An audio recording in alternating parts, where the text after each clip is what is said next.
You think I'm judging you? Because I'm in no position to judge you whatsoever. But you need to know, if I was in a position to judge you, you'd be getting a very high score. That story you told about helping to bust little black kids in Pittsburgh, that was 86, 87? Thereabout. So you were clean then? Just functional. Because you know what this little black kid was doing? I don't know. I was a little boy living in Bethel Park, Pennsylvania, which is pretty much the whitest place on earth. I had this little notebook. And every time I met a new black person, I would put a mark in this notebook. And every time I met a black man, I wondered if, somehow, if that man could possibly be my father. But I couldn't say that.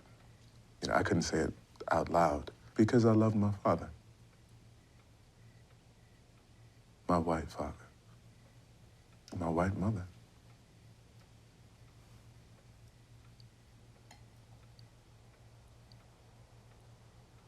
I'm a strong, successful black man.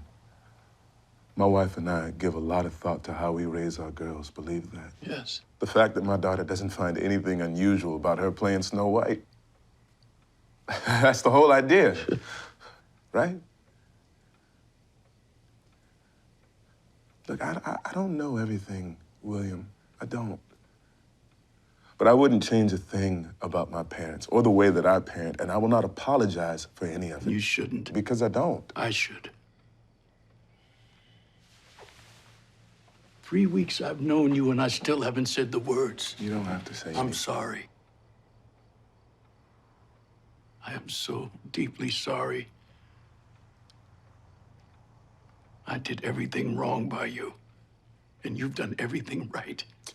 You are doing everything right, son. It is a damn good show, Sterling K. Brown. But before we talk about your damn good show, Yeah. I want to go back a little bit. Let's the go last back. time you were here, Yes. you hadn't won your Emmy yet. Give it up for the Emmy win. And we were just getting to know you as Chris Darden on The Yeah. People versus O.J. Simpson. How did that change your career? Take me to the moment you won the Emmy and you heard your name called. Oh, boy. Okay, so you're sitting in the auditorium, and they announce all the nominees for the award. And the camera's, like, right there. They're waiting to get your reaction. And I remember... So you know the camera's on you. Oh, yeah. You know the cameras are. They let you know beforehand, and it's just right there. And so I remember thinking to myself, whatever happens, be happy. Be happy for whoever wins. Celebrate their success. And then they said my name, and I think like I almost fainted. Like I almost passed out. It was such a surreal, out-of-body experience because even though people had said like, you know, you're a forerunner, this may happen, until it happens, you don't know how it's gonna go. There's 3 people from our cast in the same category, so we could have split up the vote, somebody else could have won, somebody from Fargo, which was awesome, could have won, Hugh Laurie, who was always awesome, could have won, you know? So like whoever wins deserves it. And they said my name, almost fainted, and I felt like my body was just, my soul was floating above my body, just like looking at the whole auditorium while I was just like frozen like this for a second.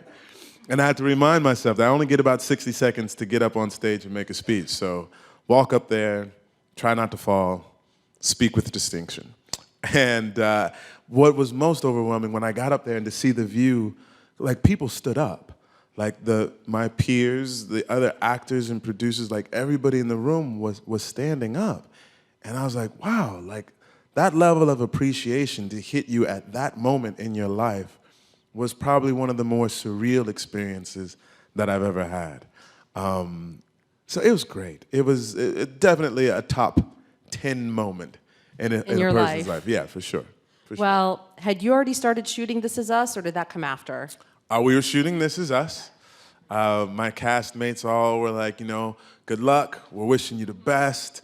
The makeup artist on the show were also my makeup artist on The People versus O.J. And so they gave me an award for Best Courtroom Abs.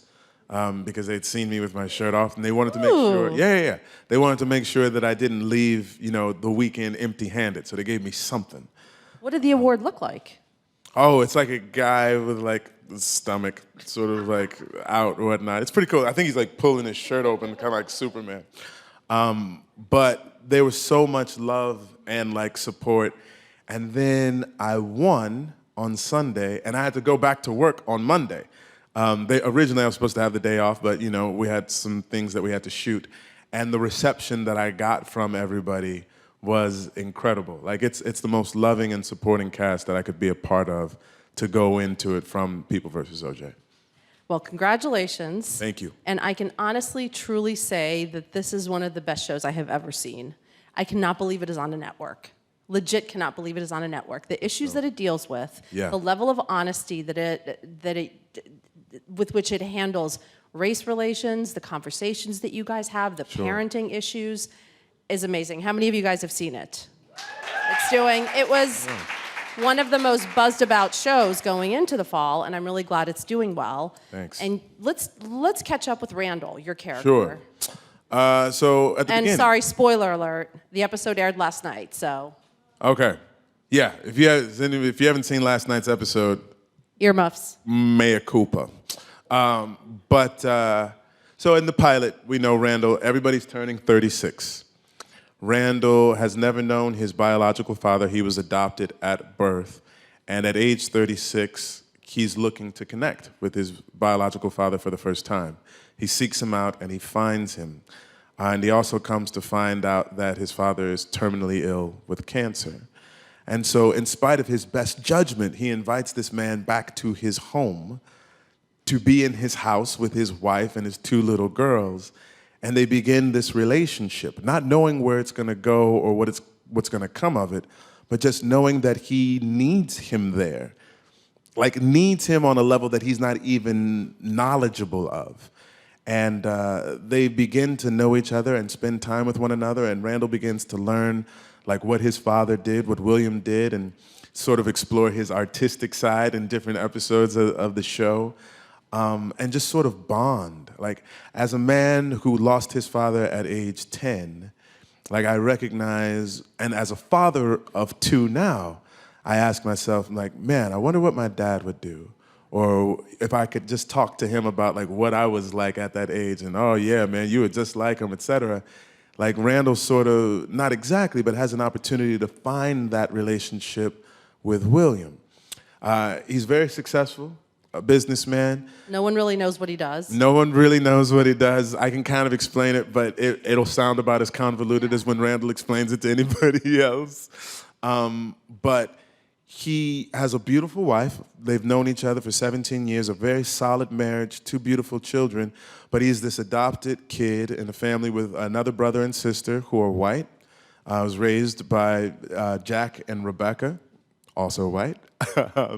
And so he's constantly trying to figure out what his position in the world is. Where does he fit? Like, this is my family, but they're not black. And I see other black people over here, but they're not my family. And so as he goes through life, he's always wondering and curious, as we saw in that clip, like, where do I belong? Like, where do I come from? And he kind of carries that with him throughout his life. And we see the nature of the relationships between Kevin and Kate, his brother and sister, and then as we move on, how he relates to his mom and to Jack, his dad. And it's really a simple story about family, but because he's black in a white family, that adds texture to it. Kate deals with her weight, and Kevin deals with his artistic journey through life. And then you see Jack and Rebecca figuring out, how do I best parent these 3 children who have such different and disparate needs, but they all need us to provide those things for them. And it's really kind of amazing to watch a show where you get a chance to see yourself being parented. Like, when I see what Jack and Rebecca did, when I see Rebecca struggling to connect with Kyle/Randall, and then staying the course and finding a way to make it through. Like, when I see Mandy and Milo on set, I'm like, that's my mom and dad. Like, that's mom and dad. Like, they did their thing, and it's just awesome. It's awesome. Does that give you perspective on your own parenting? Absolutely. What occurs to me first and foremost, being a parent, I don't think the child can ever love you more than you love them, right? Because there's times in which you just look at your own children and say, you know, Daddy loves you, right? And my son will be like, yes, Daddy, you told me. I was like, I just need you to know. And so once you become that, I look at my mom now and I'm just like, wow, like you really love me. You know what I'm saying? Like you love me in a way that I couldn't comprehend until I had these kids. And I feel like that's the way Jack and Rebecca are with Kevin and Randall and Kate. Like we'll never be able to love them the way that they love us, but we just get as close to it as we possibly can. Now, there's a huge reveal in this last episode that Rebecca actually knew about William, your biological dad, all these years and just didn't tell you. Didn't tell Randall, not you. Correct. How does that situation, what can you say about this situation going forward? There will be some repercussions to that situation in next week's episode, which is our Thanksgiving episode. And that's pretty much all I can say about that. Okay. Well, I just wanted to know because it was kind of left, the voicemail, so it was like, right. shizzle. Yeah. It's about to get real. It's about to get real in the Whole Foods parking lot for shizzle. Yeah. Now, what about Randall's relationship with Kevin? Because that is also a fundamental part of the show that is so amazing because it's so honest, not just in the fact that it's a black brother and a white brother trying to relate to each other, but the fact that Randall is intellectually much more gifted than Kevin, and he was the mom's favorite. It's typecasting. Just kidding. So you have these two sort of alpha young men in their own right, one in a sort of intellectual endeavor, one in a physical endeavor, vying for attention. Kevin often feels neglected because he has a sister who's sort of struggling with weight. He has a brother who's adopted, who's trying to figure out where he fits in, and oftentimes he gets overlooked by his parents. And he has, a rightful claim to be upset in terms of that. And so Randall, obviously just trying to figure things out, he forges a very close relationship with his mother. And you can see that even in present day where the other two siblings moved out to Los Angeles, Randall was the one who decided to stay close to home so he could be close to his mom. And so it's really interesting because in the past, you see the tumult that they go through in terms of living in the same room. There's a small house and you got two 15-year-old boys living in the same room and just trying to exert their own sort of manhood at this point in time in their lives. And you see them do some really mean things to one another, as siblings can do. And then things get exacerbated because they move to the West Coast, and you never really have an opportunity to talk about things or to face them, deal with them head on. And most people don't. Like, if we can avoid and stick our head in the sand as long as possible, we will. And it wasn't until last night that they actually confronted, years and years of resentment for one another and how it sort of manifested in their relationship. And now they've just reached a place where they can let some healing begin. When you first read the script, did you have any inkling of how complex and thoughtful the show would wind up being? I had an inkling. Dan Fogelman can write his ass off. Like You can use ass, that's cool. He's just absolutely phenomenal. And when I read that pilot, this is the best network television pilot that I've had the privilege of reading in 15 years. So I knew we had a great pilot. I didn't know exactly what the show was, but he did. Like, he knew, he had such a clear vision of what the story is that he wanted to tell and the direction that he wanted to take it and the parallels of seeing everybody being 36 just struggling together to move forward, whether it was the parents or the kids, that after I got a chance to talk to him after the pilot, I was like, okay, I think we're gonna be okay. And so far, so good. Are you as competitive as Randall? Because damn, he is competitive. I've been known to be competitive. It used to be kind of unhealthy, where I would go play pool with some friends or ping pong or whatnot, and after a while of them losing, they would just be like, this is not fun for me.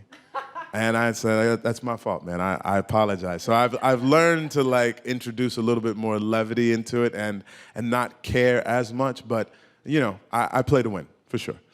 And you know who my favorite character is on the show? Who's your favorite character? You know, I told you backstage. Oh, Yvette. Yvette. Yvette's Miss Yvette. dope. Yvette's solid. So Miss Yvette is, okay, how do we even explain this? So young Randall Yes. has play dates with Miss Yvette's son. Correct. And Miss Yvette in real life is? She's my wife.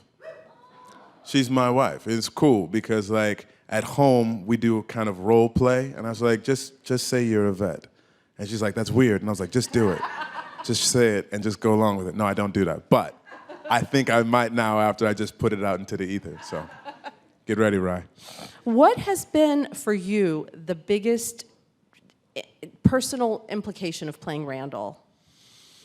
You know, Randall is a good man.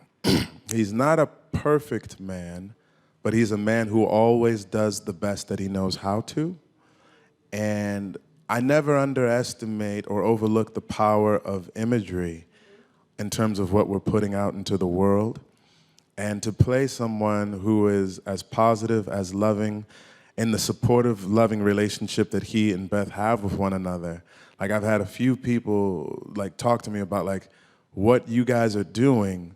It's not just entertaining, but it's almost like therapy, you know? Like the show has a way of just getting inside and cracking your heart open and making you feel things that you haven't felt in a while or that you didn't want to feel, but you can't help but feel.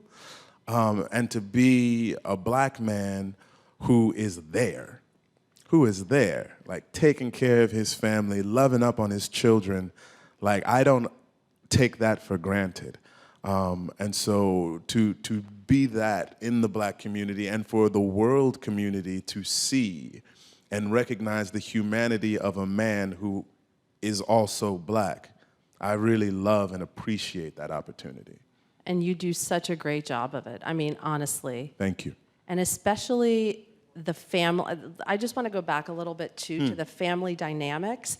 How did you guys establish that? Because it feels the conversation that you had that Randall had with Kevin, that we've never actually been alone together. We've never had dinner. We've never had a conversation without another person there. Right. I felt that way. I mean, I think everyone's felt that way about a family member. Sure. How did you guys establish that really authentic dynamic on set? Okay, the writing helps. The writing is really stellar. great. When the story is so clear, you know, you have a very strong roadmap. But there is an affinity that we have with one another as a cast, and no one can actually point their finger to like how it happened. I think I credit it to being in the company of good people. Like they're immensely talented human beings who also happen to be very warm, very gracious, and giving people. And so we have an opportunity as a cast to enjoy each other's company, right? And that sounds so like, oh my gosh, but it doesn't always happen. So the fact that we were able to get to that place and get to that place relatively quickly, you know, our producers would have a couple of dinners for us before we started shooting, so we had a chance to spend time with one another. And then we've just voluntarily seek each other out. You know, we got a text thread that's, you know, the 8 principal members of the cast, and we just yap all the time about like different things, like how do people experience last night's episode. We talked about you know, November 8th, something happened when we weren't on the air last week. And Wait, what happened? Something weird, like really took Right? place. Like, did you dream it? It was weird. But, you know, we talk about that. Like, we talk about everything. So it's like we are a family on camera and we're a family off camera. And, you know, the universe is probably most responsible for that because we don't have anything to do with it, really. And last question before we go to the audience. Yeah. Are we going to see more of Morris Chestnut as the Manny?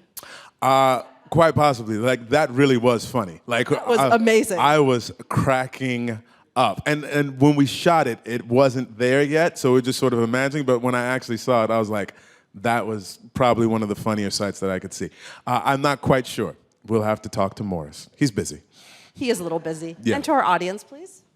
Hi, thanks for being here. Hi, thank you. I was wondering, since the story's told in flashbacks and present day, do you find out the flashbacks, like a little bit of your past, with every script, or did they kind of tell you your past? We pretty much know the history of the Pearson clan from the beginning, because you kind of have to know what happened in the past in order to be able to accurately portray like what that residual effect is in you in current day.